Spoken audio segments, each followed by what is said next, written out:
because I was always the yes person. Yes, I can do this. Yes, I can do that. I could be there.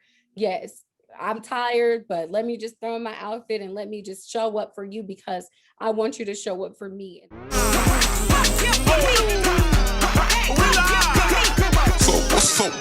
What's up, Bre? Being with us, Miss Bre-Anna. Thank you. And thank you so much for having me. Now, guys, do bear with me. I'm working on 2 computer screens. One moment, please. We're still during COVID. We're still trying to.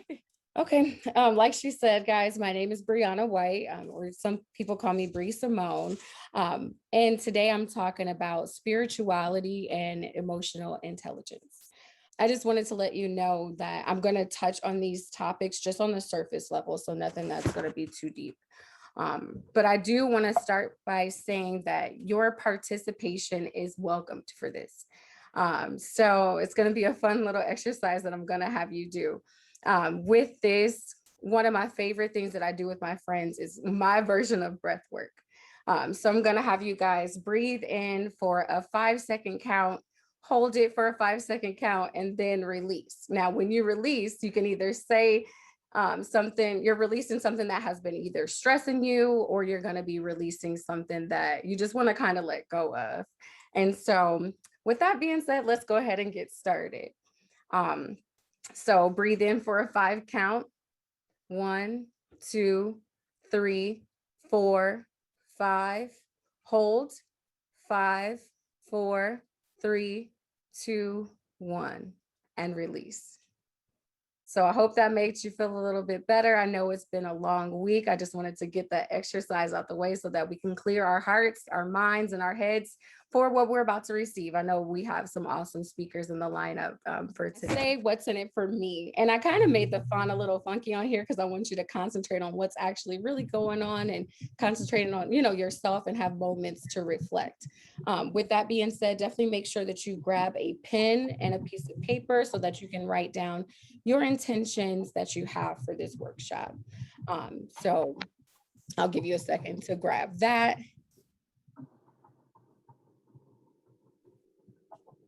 Now, we're just going to kind of slide into it briefly, but what is spirituality and what does that mean to you? The definition of spirituality is the quality of being concerned with the human spirit or soul as opposed to the material or physical things. And by definition, typically when you hear the word spirituality, the first things that we're thinking is religion. They kind of go hand in hand together, but they're not the same thing. It's literally your connection to your source.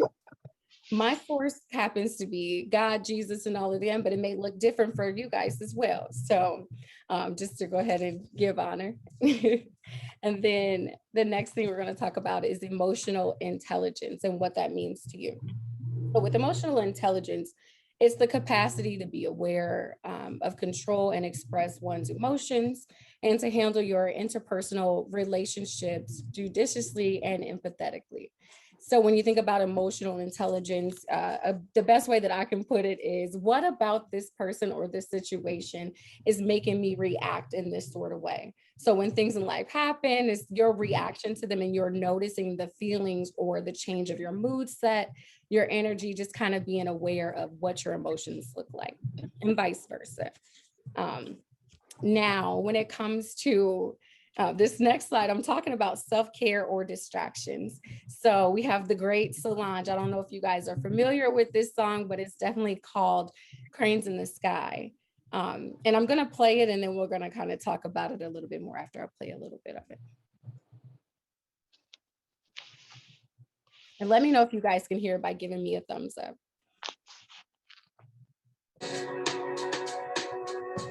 I tried to drink it away. If you can answer in the chat or if you want to say it out loud off of mute, just kind of let me know what are your forms of self-care that works best for you. Perfect. And just kind of, just to give you guys a little bit more insight on me too, one of my forms of self-care I thought was definitely having a good glass of wine and a bubble bath, and just kind of, having a moment to just let my cares kind of melt into the bath. But after kind of looking at that video or listening to the words that was actually, that they were saying, it let me know that some of my self-care practices were actually a form of me distracting myself from, what I really needed to be doing to make sure that I was healing myself from whatever situation I was going through. Um, and now just to add to that, I do want to let you know that even knowing that you are literally the best person you know because you know yourself fully, right? And knowing yourself fully, knowing how it feels when you're pouring from a full cup. I tell people all the time to make sure that we're normalizing pouring in our own cups before we're pouring into others, because operating from a place of being full and a place of being able to actually give yourself without being depleted after you have certain conversations with people is definitely important. And so I just kind of pose the question, what does operating from a full cup look like to you? And when was the last time that you felt like you were operating from that full cup? And knowing that when you're operating from that full cup, and also knowing that the parts of your heart is literally a house of love. That is definitely a song reference for those that get it. But just knowing that your heart is literally a muscle, it's not a rock. So once it breaks, it is something that you can definitely put back together again. And you can also exercise it. So even though, we go through situations where we may endure heartbreak, we may endure disappointment, we may feel pain, or even loss, knowing that these things are not always necessary, but they definitely are something that is needed so that we can continue to go on that healing journey, and we can definitely strengthen our own heart. Um, but I knew that, last year during the pandemic, that I knew that I needed like more of a healing in my heart. And a lot of things came to surface as I spent time with myself. So having that moment of realization, or even having the moments of truth with myself, definitely helped with the changes that I made. And it was changes that I needed to make, whether it was mental, physical, spiritual, as well as emotional. And since this is like the Wonder Woman series, I just wanted to, do something fun and put like a Wonder Woman toolkit. And so basically with this, I'm just going to give you guys tips and exercises that you can try to be your best selves. And since we do have some gentlemen in the room, you could definitely take these exercises as well. But I want you to just kind of just take a moment to reflect, definitely take notes if it's something that adds value to it. Also share it. So one of the things that I love to do is a gratitude grab. And what that is when you're looking around the room and you see like certain things and say, hey, I'm grateful for that, whether it's a dog, whether it's a pen, it's a TV, it's your kids. Like I don't have any children, but whatever it is, just looking at certain things around yourself on an external level will hopefully make you realize that you can bring it in, and you can start realizing that you have great things on the inside of yourself. And another thing that I use is the ABCs of gratitude. So what happens with that is that you go through the ABCs and you list things from each letter of the alphabet, which you are grateful for. It helps to lift your spirit. It definitely does, a good work on your self-realization. And then Thirsty 30, I'm going to talk about that in just a second. Meditation is great. Therapy is amazing. Taking a vacation. I know a lot of us haven't seen sun in a year. So hopefully, I know Melina just got back from vacation, but hopefully that's something that we can definitely put on the books this year to make sure that we spend more time, taking care of ourselves. Self-reflection is another one. Using a restriction or using a restrictive feeling like anxiety or stress as a doorway and not a closed door. That's a great way to, to definitely push through to, if you are anxious or if you're nervous about a situation, do it anyway and see what the outcome is. Downshifting or disconnecting. So turn off your phone, turn off the TV, turn off the computer, turn off everything. The most peace that I find with myself is when I get home from work or when I get home from the store and I just sit in my car. My mom's on here. She used to think I was crazy when I used to do it, just kind of sitting in the car. It was very peaceful. It was quiet. I wasn't distracted. And it was just a moment of just silence. And it's needed every now and again. Celebrating your wins. Look how far you came over the last year. Look how far you came over the last 5 years, 10 years, whatever the time frame is for you. But just knowing when to celebrate that moment and going back and even writing it down to remind yourself that you can overcome or you can win. Grounding or earthing. This is the hippie in me. I like to go outside sometimes and stand on the ground and just kind of recharge. Sometimes we need that moment with the earth to kind of remind us or take the stress away. It has a lot of health benefits to it. It sounds crazy, but yeah, definitely make sure that you're grounding and earthing, or even getting outside in general. Telling yourself positive affirmations, writing it down. If you have to set it for the month or for the day, definitely doing so. Mirror work. Mirror work is basically looking at your reflection and saying positive things into your reflection. You made it this far. You accomplished this. You're great. You're beautiful. Look at you today. You're glowing. So just making sure that you're saying positive things to your reflection. And having accountability partner. I have some in the room right now and some on Zoom. Like my accountability partners, they hold me accountable, and I do the same for them. But just having that source of accountability is definitely helpful. And so the next thing is thirsty 30. I don't know if you guys can see that on the screen, but with the thirsty 30, can you guys see this other screen still? Thumbs up. Okay, perfect. So thirsty 30 is just something that I do as far as like a spiritual, to exercise my spiritual muscle. So I take 10 minutes of reading, whether it's my Bible, whether it's a devotion, or whether it's whatever book I need to read. I take 10 minutes of reflecting and journaling about what I just read. And then I take another 10 minutes for either praise and worship or meditation to make sure that whatever I just read, I could consume, but then I'm also having gratitude of being able to experience that.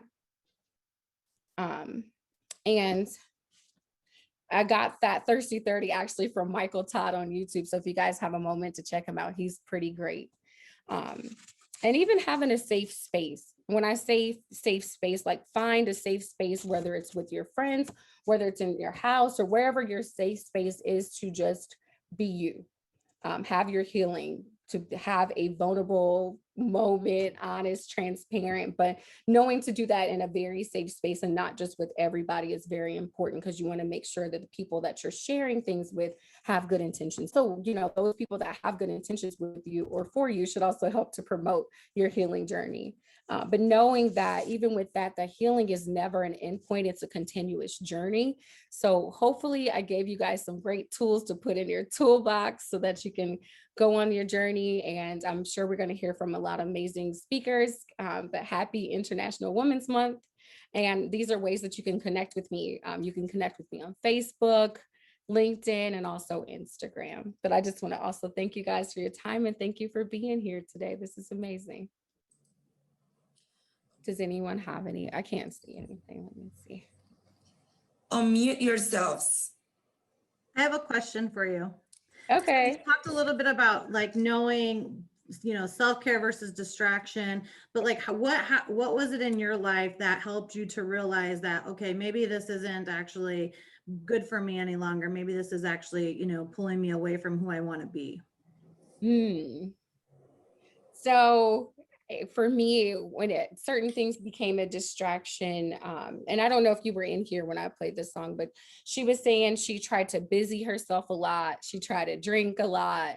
She tried to make sure that she was working more, but at the end of the day, she still needed that restful moment. And so when it's self-care, you don't need to rest from it, or you don't need to recover from it. So whatever that looks like for you, just something that you may not need to recover for. So like you're expanding your knowledge or something in a book. Like I know that's a little busy, but just kind of making sure that it's something that you can take with you and that you don't have to basically recover from. It's my experience. Okay. Anyone else have a question? Someone else? Our audience is a bit shy today. Can you tell us a little bit, like about 2 more minutes of what is emotional intelligence? How does it show on a human being? Okay. Emotional intelligence is actually to know like your certain reactions to situations. Like you can tell when you've grown in your emotional intelligence when you don't react the same like you would, because you have more peace, or you have more, what's the word I'm looking for? You're more calm in certain situations than you would have been probably, last week or the week before. So just kind of moments of growth, or when you come into the moments of realization and maybe how I handled this situation wasn't the best way, and just kind of looking at your emotions. Are you acting or saying things in the moment from your emotions, or are you taking a moment to really think about how I can affect people with my words, and how I want to make sure that I'm adding value to this conversation, even if it's for correction? I want to make sure that it adds value, and I want to make sure that we both walk away from this conversation in better spirits, pretty much. Great. That's awesome. That's good. Anyone else? Someone said, what is your favorite worship song? That'll be Miss Rachel. I got a toolbox for that too. No, just kidding. Send me the playlist, girl. Indescribable by Kiki Sheard. Yeah, that it's amazing. It's phenomenal. It's a few others, but I could definitely, come up with the list. I don't want to talk your business, but Bre has a full Spotify playlist for gospel. All I'm gonna say, and it's great. I might be able to send the link in here. I'm a Spotify fan. You have to share that, because I'll put it right there while I'm driving. Oh, There's another good question. I can definitely send it on over to you. So I'd love to hear your thoughts on this next question, because I've had to deal with that too. Okay, how do you set boundaries? It's a question from my mother. I had to learn to set boundaries. Oh, there she is waving. Hey, girl. I had to learn to set boundaries because I was always the yes person. Yes, I can do this. Yes, I can do that. I could be there. Yes, I'm tired, but let me just throw in my outfit and let me just show up for you, because I want you to show up for me in that same space. And then I realized that people don't really show up for you the way that you show up for them. They're not always available, or they don't always treat you with the same level of care that you may treat them. And so knowing that everybody is not the same, and we don't operate on the same, functions, but just having that moment to say no. And I learned not to explain my boundaries to people is what I'm learning this year. When I say no, I mean it. And I mean it with love, but it's a no. Or if I'm able to support you in any kind of way, I can. But knowing that support, at some point in time, you're going to have to step in and help me support you. So adding that level to boundaries has definitely helped me out and in my growth this year alone.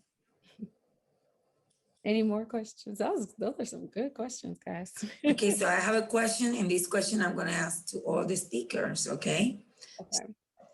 Our event's name is Wonder Woman, Who We Are and Where Are We Heading? So my first question to you is who you are. Do you want me to answer first, or somebody else? Yes. Speakers? Who am I?